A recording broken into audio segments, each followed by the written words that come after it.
En direct sur l'île Mode. Shalom à toutes, shalom à tous. On est très content de se retrouver pour cette parasha de Vayeshev, comme chaque semaine avec le Rav Yehuda Ben Ishai. Il est 11h18 en Israël, 10h18 pour ceux qui nous suivent de France, de Suisse et d'autres pays. On est très content et aujourd'hui le Rav Ben Ishai a décidé de nous parler de la beauté et de la Grèce. On va parler et de Hanouka et de la paracha des Chavod Rav Ben Ishai de la communauté de Emunah Shlema. Toda rabba Aaron, shalom, Shabbat shalom. Et avant d'oublier, on vous dit déjà Hanouka Sameach. Aaron a eu le soin de vous introduire déjà la fête de Hanouka par un chant. Et il a bien raison, parce que effectivement, on va trouver aujourd'hui le lien profond qui existe entre la paracha de la semaine, paracha de Vayeshev. Au centre de cette paracha, on a notre Yosef Hatzadik. Et on a la veille, en fait, dimanche soir, on va déjà allumer la première bougie de Hanouka. Alors, la Torah a trouvé un moyen très original de nous parler de Hanouka. En effet, vous savez que, a priori, la fête de Hanouka est une fête qui a été instaurée par les sages. Au temps de Hanouka, la Bible a déjà été scellée. On est donc après le temps biblique. La fête de Hanouka est la fête la plus tardive qui a été fixée par nos sages. Elle n'est plus dans l'époque biblique. Et pourtant, je viens de dire que la Torah a trouvé le moyen de nous faire vivre Hanouka dans la paracha. Et pour ça, comme ça vient d'être annoncé, on va parler de la beauté. Et je m'explique. Alors, on va parler de la femme de Poutifar.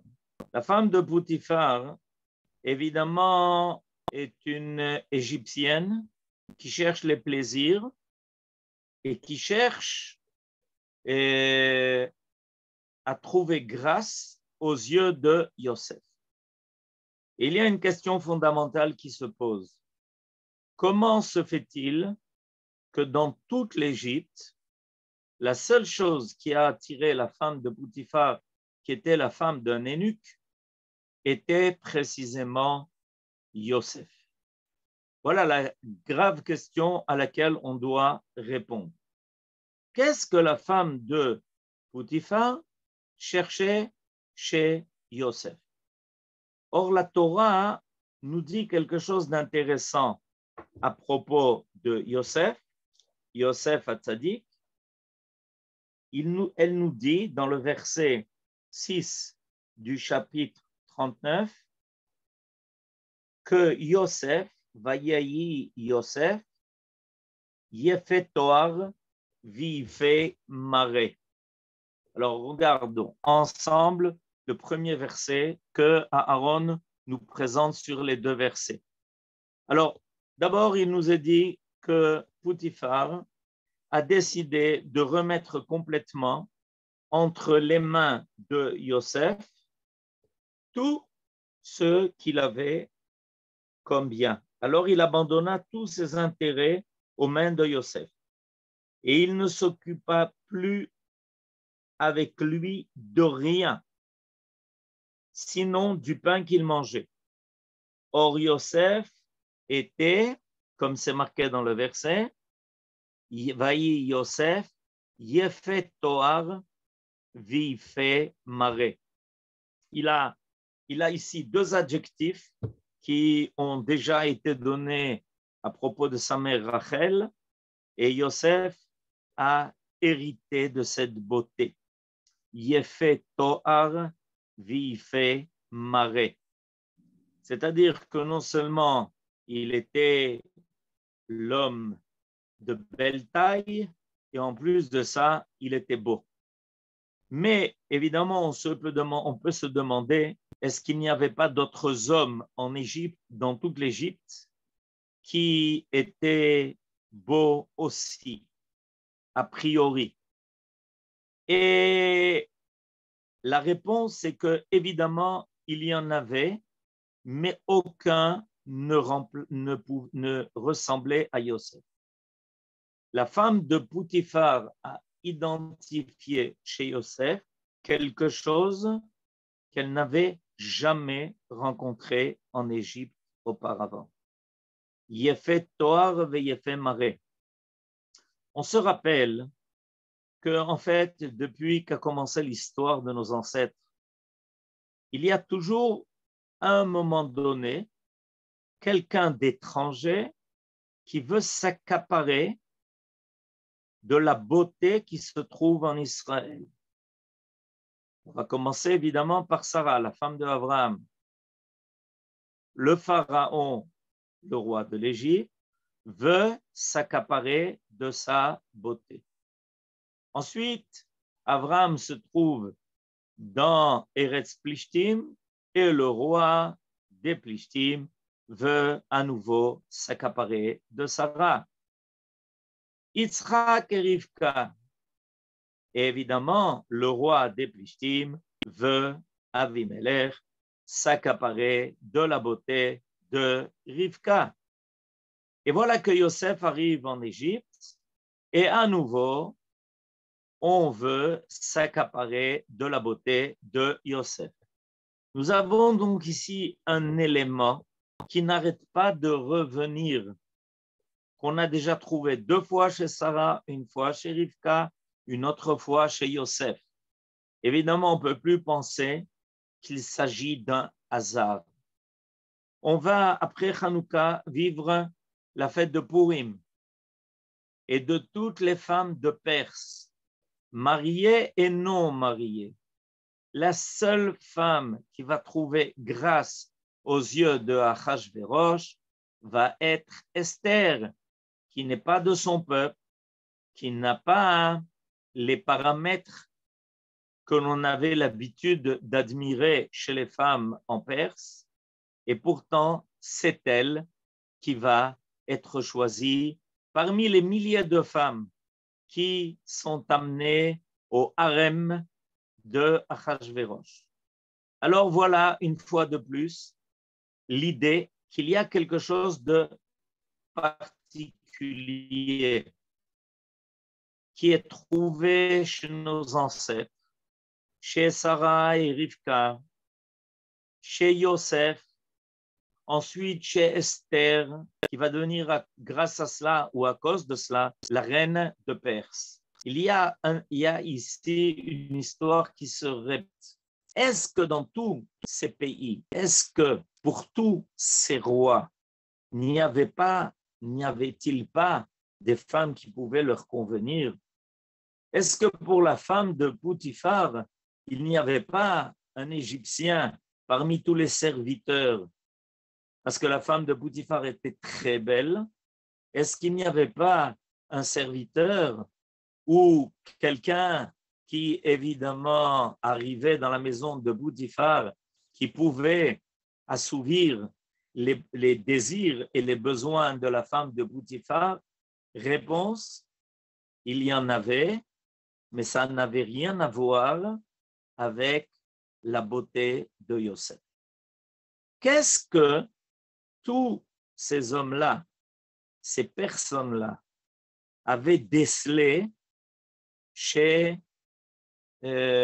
Israël, chez nos ancêtres, chez nos mères, comme on a parlé de Sarah et de Rivka, de Esther plus tard, et que dans notre paracha, on parle de Yosef. Il y a ici l'apparition d'une beauté qui est vraie. Pourquoi est-ce qu'elle est vraie? Parce qu'il y a une correspondance totale entre leur beauté dévoilée et leur beauté d'âme. Dans le monde, on connaît l'esthétique, on connaît la beauté, mais il n'y a aucun besoin d'une correspondance entre la beauté dévoilée et ce qui se passe au profond de l'être. Des fois, ça peut même déranger parce qu'on réclame quelque chose qui n'est pas toujours pudique. Or, tous ces personnages-là qu'on vient de rappeler, le pharaon d'Égypte, le roi des Philistins, la femme de Poutifar, le roi de Perse, avaient le bon œil pour distinguer entre une beauté qui n'était qu'extérieure et quelque chose d'incroyable, quelque chose de parfait qui se cachait sous cette beauté dévoilée. Il est très important de comprendre cela parce que on va comprendre par là, en fait, le véritable danger qui menace Israël. Sarah est prise de force chez le pharaon. Elle va à nouveau être prise chez le roi des Plishtim. Rivka de même. Yosef est soumis à son maître. Mais en étant soumis à son maître, il est aussi soumis à sa maîtresse, c'est-à-dire à celle qui dirige en fait la maison de Poutifar. Esther est prise dans le palais du roi de Perse. Elle n'a pas choisi. Et il y a ici une tentative de toutes ces civilisations que je viens de rappeler. Celle de l'Égypte, qui est la civilisation la plus dominante à son époque. C'est le roi des Plishtim qui domine tout le sud du pays d'Israël. La Perse, qui est à son sommet à l'époque de Achashverosh et qui domine, lui, 127 médinotes contrées. En fait, tous ces hommes-là réclament de s'accaparer de la beauté d'Israël. Et rappelez-vous, quand le pharaon en Égypte va donner l'ordre d'exécuter tous les garçons qui vont naître, il indique de façon explicite aux soldats, aux policiers égyptiens d'épargner les filles, de ne pas les tuer. Quand une fille naissait, elle était épargnée. Elle n'était pas jetée dans le Nil. Les Égyptiens voulaient se débarrasser des garçons, des hommes, mais ils voulaient évidemment garder aussi, surtout pour les filles. Il y a donc, on le remarque, une tentative historique d'essayer de s'accaparer de la beauté d'Israël. Et maintenant, Yosef en est la cible. Il est la cible de cela. On veut s'accaparer non seulement de sa beauté révélée, mais on veut s'accaparer aussi de ce qu'il représente, de son identité, de ce qu'il est véritablement. Selon nos sages, la femme de Poutifar réclame de lui, de Yosef, d'être avec elle dans ce monde-ci et d'être avec elle dans le monde futur. Ça paraît surprenant, mais en réalité, non. Parce que ces civilisations sentent profondément qu'elles ne sont que provisoires, qu'elles ne sont qu'éphémères. Et elles voudraient bien trouver quelque chose qui leur permette de durer. Et voilà qu'Israël peut être finalement la solution qu'elles réclament, la possibilité que leur civilisation soit greffé sur l'identité d'Israël, greffé sur sa culture. Il est fort possible, comme on me le demande, que ça soit aussi arrivé à nos mères, Rachel et Léa. En effet, on sait que Léa n'arrêtait pas de pleurer. Et pourquoi est-ce qu'elle n'arrêtait pas de pleurer? Parce que dans son entourage, on disait, la plus grande est destinée au plus grand et la plus petite est destinée au plus petit. Explication de cette énigme, la plus grande, Léa, est destinée au plus grand des deux frères, donc à Esav. Et Rachel, qui est la plus jeune, elle est destinée au plus jeune des deux frères, à Yaakov. Donc Léa aussi était censée atterrir dans la civilisation de Esav. Il y a ici quelque chose de très important à identifier. C'est peut-être le danger le plus grave qui nous menace, parce qu'il menace notre identité. La femme de Poutifar est belle, mais elle veut la beauté de Yosef. Pas sa beauté seulement révélée, mais ce qu'elle sent à travers lui. Elle le suit depuis longtemps. Depuis longtemps, elle a remarqué qui est Yosef. Elle a entendu combien de fois Yosef rappelait le nom de Dieu. Elle a vu combien Yosef est un sadique. Et elle va le constater quand Yosef va refuser ses avances.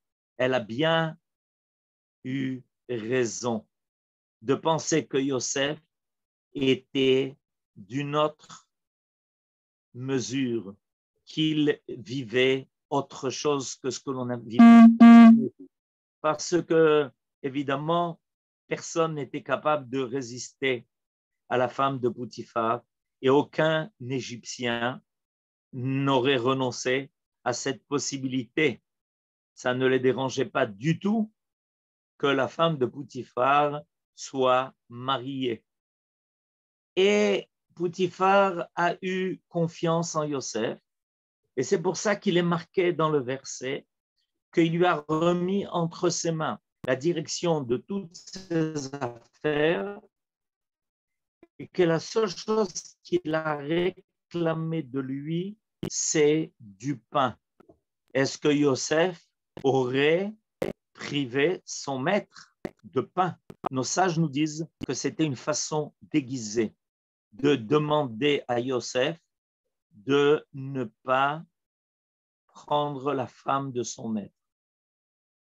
Et Poutifar avait confiance que Yosef ne le ferait pas, qu'il résisterait à ses avances. Poutifar connaissait bien qui était la femme qui était à ses côtés. Et c'est pour ça qu'il a un tzaddik dans sa maison et il lui a réclamé de ne pas toucher à son pain, c'est-à-dire à ce qui lui est le plus proche et ce qui est sa propre vie, comme le pain est pour la nourriture de l'homme. Et Yosef le dit à la femme de Poutifar, je ne peux pas trahir et je ne peux pas accepter la proposition que tu me fais. Et bien voilà l'histoire de Hanouka. Pourquoi est-ce que c'est l'histoire de Hanouka? Parce que l'histoire de Hanouka, c'est la civilisation grecque qui s'introduit chez nous, dans notre pays, mais qui veut s'introduire aussi dans notre peuple. Une des choses les plus graves qui nous est dite à propos des Grecs qui envahissent le pays, non seulement militairement, mais par leur civilisation et leur culture, c'est leur volonté de dominer la vie de famille d'Israël. Ils le font par toutes les méthodes possibles et imaginables. y compris par le droit qui est donné à chaque gouverneur grec de chaque partie, de chaque contrée, de chaque partie de ce pays, d'enlever la mariée le soir de son mariage à son mari et de la ramener plus tard, après l'avoir souillée. Les Grecs veulent s'emparer de la beauté d'Israël, la beauté dans le sens complet, dans le sens de la pureté, de la Gdusha, de la Tahara. Le peuple d'Israël est le seul peuple au monde qui appelle le mariage quelque chose de kadosh, quelque chose de saint. Choupa vekidushin. Ça n'existe nulle part au monde. Jamais on ne trouvera dans aucune civilisation, dans aucune culture, qu'un mari sanctifie sa femme par le mariage. Et en Israël, l'expression employée, Areat mekudeshet li. Tu m'es sanctifié. C'est-à-dire qu'il y a tout de suite une apparition d'un autre niveau dans l'édification d'une famille. Alors, les Grecs s'y connaissent. Le Maharal nous dit que les Grecs enviaient le peuple d'Israël. Pourquoi est-ce qu'ils enviaient le peuple d'Israël? Parce qu'ils ont découvert tout d'un coup un peuple plein de chokhma, plein de sagesse. Et eux, les Grecs, s'y connaissaient. Ils connaissaient la chokhma, ils connaissaient la sagesse. Ils avaient même mis en place tout un édifice spirituel, la philosophie. C'était des gens cultivés et ils savaient apprécier la chokhma. Ils savaient apprécier l'intellect.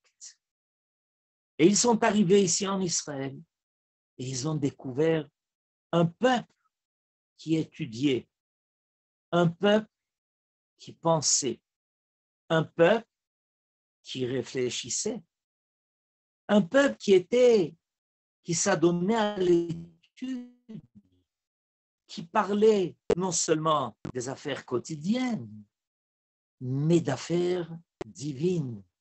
Ils ont rencontré des sages à un niveau qu'ils n'avaient jamais pensé trouver chez un autre peuple qu'eux-mêmes, parce qu'ils étaient très fiers de leurs philosophes, de leurs penseurs, de ceux qui avaient réussi à mettre en place un édifice intellectuel d'une telle qualité, d'une telle grandeur. Et quand ils sont arrivés en Israël, ils ont été surpris. Ils ont été choqués par la culture qu'ils ont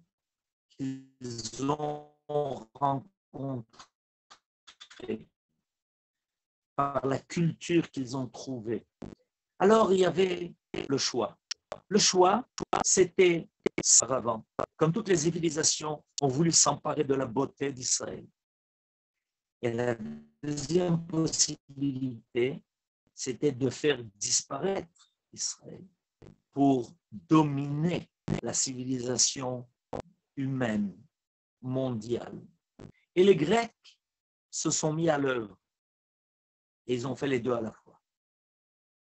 Ils ont réussi à attirer dans leur filet de nombreux membres de notre peuple, les Mithyavnim. Les Mithyavnim se sont joints aux Grecs. Ils ont été attirés par la beauté de la Grèce et ils ont amené avec eux à la Grèce la beauté d'Israël, qui malheureusement a été happée et a été digérée et transformée et assimilée par la culture grecque. Parce que ces membres du peuple n'ont pas sauvegardé leur identité. Ils ont été attirés par la beauté de cette femme étrangère. Et rappelons que le mot Yavan, qui s'écrit Yud, Vav, Nun, à l'envers, se lit Noi. Noi, c'est la beauté dévoilée. Yavan est la beauté dévoilée. Et dans notre peuple, nombreux sont ceux qui sont tombés dans les filets de cette femme étrangère. Ils n'ont pas résisté, comme Yosef Hatzadik a résisté à la femme de Potiphar. Pour eux, le Noï de Yavan, le Noï de Yavan a été suffisamment attirant pour s'assimiler à la civilisation grecque en pensant y gagner quelque chose. Mais l'idée de Yosef Hatzadik est une idée qui va revenir.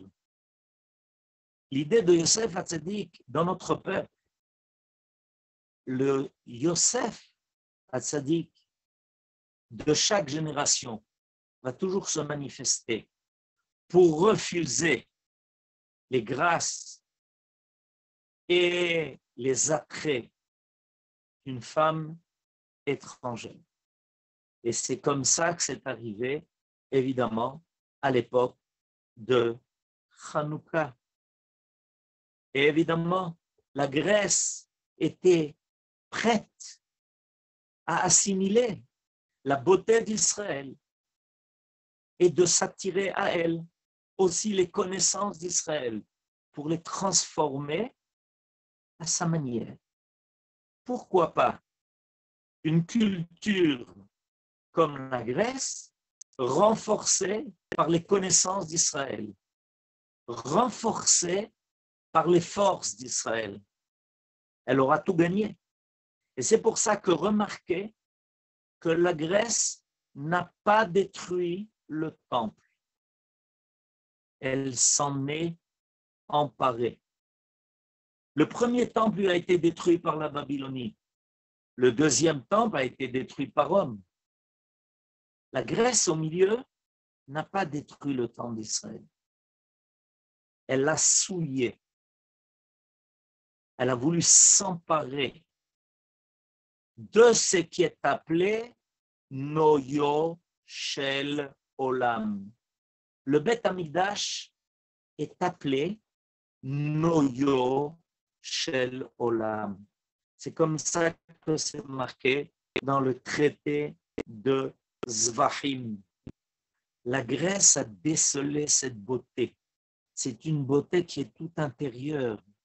Et la Grèce a voulu donc s'emparer de la beauté du Mikdash, de ces forces extraordinaires qui se cachent dans le Beth Amikdash, qui est appelée la beauté du monde.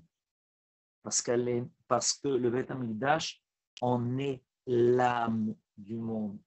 Alors, ils ne détruisent pas le Beth Amikdash. Ils y pénètrent, ils y rentrent, ils font ce qui bon leur semble. Mais ils ne le détruisent pas parce qu'ils veulent cette beauté. Et ils vont souiller toutes les huiles, toute la sagesse, en voulant s'emparer, parce que l'huile, évidemment, est le symbole de la sagesse, vous le savez, comme on le voit dans le chandelier, la menorah, la sagesse est dans le Beth Amikdash représenté par la menorah. On ne détruit pas le Beth Amikdash, on ne détruit pas ses ustensiles, on s'en empare et on les souille, comme ils le font avec les filles d'Israël, ils le font avec le Beth Amidash. C'est une lutte qui se trouve à un niveau d'ordre national, collectif. Il ne s'agit pas ici d'assouvir seulement ses instincts. Il s'agit de beaucoup plus que ça. Il s'agit de s'emparer d'Israël et d'en faire une partie de soi-même. Voilà ce que la Grèce veut. Et qu'il y a en Israël un Yosef Hatzadik, qui ne veut pas se laisser avaler par une civilisation qui est étrangère. Alors là, les Grecs vont manifester leur colère et ils vont entamer une lutte à outrance pour essayer de faire disparaître ceux qui résistent, ceux qui ne veulent pas se faire engloutir.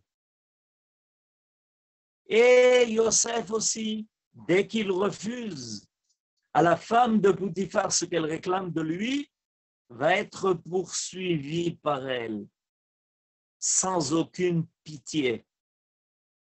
Voilà que tout d'un coup, tout se retourne. Précisément celle qui convoitait Yosef va devenir son plus grand ennemi. Elle va le faire jeter dans la plus ignoble des prisons parce qu'elle n'a pas réussi à obtenir ce qu'elle voulait. Yosef est resté Yosef Hatzadik. Il a maintenu son identité, il a conservé, il n'a pas fauté, il a résisté.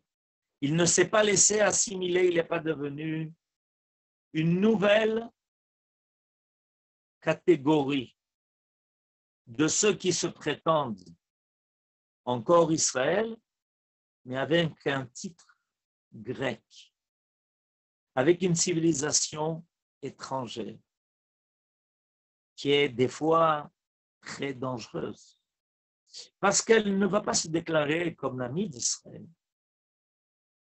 comme l'ennemi d'Israël. Peut-être même des fois, elle osera dire qu'elle est une partie d'Israël. Mais il y a là un véritable danger, et il est grave. Et voilà que ça passe à nouveau par l'histoire de Yosef. Yosef, malgré le danger qu'il encourt, et effectivement, c'est parce qu'il va se réaliser pendant de nombreuses années, il va devoir connaître la prison égyptienne. La prison égyptienne, ce n'est pas la prison que l'on connaît aujourd'hui, pas la prison qui est réservée à nos ennemis quand ils sont mis en prison. C'est tout à fait autre chose. Et évidemment, on comprend pourquoi la Grèce va partir en lutte contre ceux qui restent fidèles à l'identité d'Israël. Insupportable, ces Juifs-là qui veulent rester des vrais Juifs. Parce qu'ils veulent rester comme cette huile qui ne se mélange à aucun liquide. La particularité de l'huile est de ne se mêler à aucun autre liquide. Plus que ça, même quand on agite de l'eau et de l'huile ensemble, l'huile ne se mélange pas à l'eau, elle lui fait surface. C'est finalement l'huile qui va être au-dessus. Pour les Grecs, c'est insupportable. Et la lutte que vont mener les Hashmonaïm, et cette lutte-là, l'huile qui est dans notre paracha est représentée par ce Yosef, qui bien qu'il est en Égypte, abandonné, a priori livré, non seulement livré aux autres, mais peut-être livré à lui-même. Reste sadique. Celui qui va garder toute sa force, toute sa fidélité, Et nos sages nous font remarquer qu'il y a quelque chose qui a aidé Yosef. Qu'est-ce qui a aidé Yosef? Alors, Rashi, sur le verset Yudalef de notre paracha, va nous le révéler. Il va nous révéler cette tentation terrible d'aller et de se jeter dans les mains d'une étrangère. Vayehi ke'ayom hazeh, vayavo habayta lasot melachto, ve'en ish mi'anshe bayit, sham babayit. Voilà qu'est arrivé le jour où Yosef arrive à la maison de Potiphar pour y faire ce qu'il a à faire. Il n'y a personne là-bas dans la maison. Il est tout seul. Personne ne le voit. Personne ne sait ce qu'il fait. Et nous dit Rashi que tout d'un coup a surgi. La Asot Melarto, merci pour le Rashi. Il y a deux sages, Rav ou Shmuel. Chad Amar Melarto Mamash. Il y a deux sages qui ont commenté cette idée que Yosef est venu faire ce qu'il avait à faire. Alors, selon une des opinions, il est venu faire le travail qu'il avait l'habitude de faire. Et une autre opinion dit qu'il est venu avec l'idée qu'il allait peut-être répondre aux offenses de la femme du Potiphar. Et là, Sheniretlo Dmut Dukno Shelavi. Et malheureusement, il est peut-être venu avec une idée de faiblesse. Mais heureusement, tout d'un coup a sauté devant ses yeux le visage de son père. L'attachement à ses ancêtres. L'idée que l'on continue la tradition, la généalogie de nos ancêtres. Qu'on a la responsabilité d'une identité à transmettre. Et qu'on ne peut pas être celui qui va arrêter la chaîne. Non seulement la chaîne généalogique, mais aussi la généalogie de cette sitkut, de cette gdusha, de cette tahara. Yosef s'est repris. Et évidemment, il a renoncé et il n'est pas tombé dans le piège de cette civilisation étrangère qui est représentée par la femme de Potiphar. C'est ce que nous allons célébrer à Hanouka. Et nous avons tous un rôle à remplir à ce niveau-là, parce que l'idée qui est rappelée dans notre paracha est une idée qui accompagne toutes les générations d'Israël. Et à chaque génération, à chaque moment, on doit être celui qui se rappellera de l'histoire de Yosef et de celui qui nous a transmis cette force de rester ce shemen tahor pour ne pas se mélanger et éclairer non seulement la maison de Dieu, le Beth Amikdash, mais la maison d'Israël. Amen. Ken Yeh Ratzon. Shabbat Shalom et Hanouka Sameach. Merci beaucoup, Toda Rabba Rav Ben Ishai, pour ce cours magnifique. Justement, on aura le mérite de vous retrouver dimanche matin pour une matinée spéciale. Alors, Rav Ben Ishai, je vous le demande en direct. J'ai décalé un petit peu votre cours à 11h, de 11h à 11h45. C'est faisable pour vous? Au lieu de 10h30? J'espère. On aura les Hashem de Rav Ben Ishai, suivi du Rav Toubiano, du Rav Ben Arouche et du Rav Partouche. Donc, une matinée spéciale, fin de matinée spéciale pour vous à l'occasion de Hanouka. Merci à tous. Vous pouvez ouvrir les micros. On finit en chanson avec Et Achai Anochi Mevakesh, qui est pris de la paracha. Shabbat Shalom. Vous pouvez ouvrir les micros et souhaiter Shabbat Shalom. Shabbat Shalom. Toda Rabba.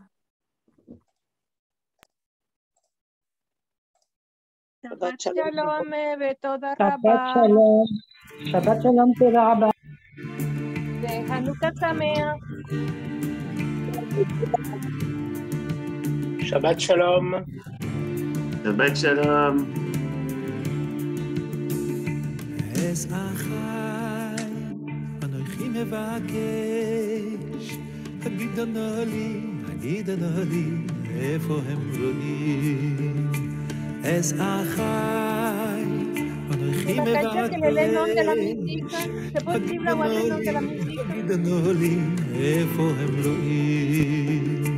Es achai, שבת שלום. מבקש, es achai, אנוכי מבקש, es achai. שבת שלום, יואן, חנוכה שמח, שבת שלום. שבת שלום, שבת שלום, תודה רבה. שבת שלום, יביאל. שבת שלום, חנוכה שמח. חנוכה שמח. שבת שלום. שבת שלום, ים הנס. איפה הם רואים?